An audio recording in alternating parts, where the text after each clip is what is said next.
वटपौर्णिमेच्या दिवशी एक अत्यंत हृदयद्रावक घटना घडलेली आहे, तर दुसरीकडे महाराष्ट्रात वेगळ्याच घटना घडत आहेत.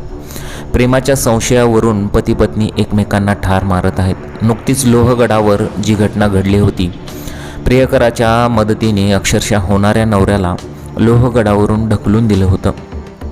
अशा खूप भयंकर घटना घडत आहेत.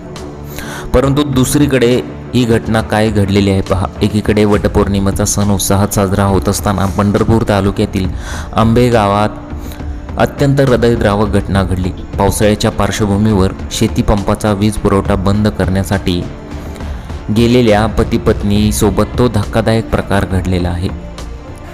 लक्ष्मण बाबू नागणे वयवर्ष 60 आणि अलका लक्ष्मण नागणे वयवर्ष 55 असे या दुर्दैवी दाम्पत्याची नावं आहेत. या घटनेमुळे संपूर्ण आंबे गावात शोककळा पसरलेली आहे. आता एकीकडे एकमेकांवरचं प्रेम या संशयावरून जे काही महाराष्ट्रात ज्या काही बातम्या समोर येत आहेत, त्याला अपवाद म्हणून ही बातमी आहे. खरं प्रेम कशाला म्हणतात हेच या गोष्टीवरून, या घटनेवरून तुम्हाला समजेल. परंतु यामध्ये खूप दुर्दैवी घटना घडली. मिळालेल्या माहितीनुसार पहाटेच्या वेळी पाऊस सुरू असताना लक्ष्मण नागणे हे आपल्या शेतातील मोटार बंद करण्यासाठी गेले होते. यावेळी ओल्या जमिनीत वीज प्रवाह उतरल्यामुळे त्यांना विजेचा तीव्र धक्का बसला. पतीला अशा अवस्थेत पाहून त्यांना वाचवण्यासाठी त्यांची पत्नी अलका नागणे धावल्या. मात्र पतीला वाचवण्याचा प्रयत्न करत असताना त्यांनाही विजेचा धक्का लागला आणि काही क्षणात या दाम्पत्याचा दुर्दैवी अंत झाला.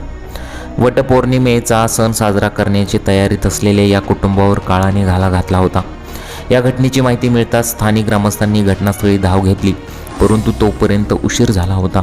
सध्या महावितरण आणि स्थानिक पोलिसांकडून घटनेचा अधिक तपास केला जात आहे.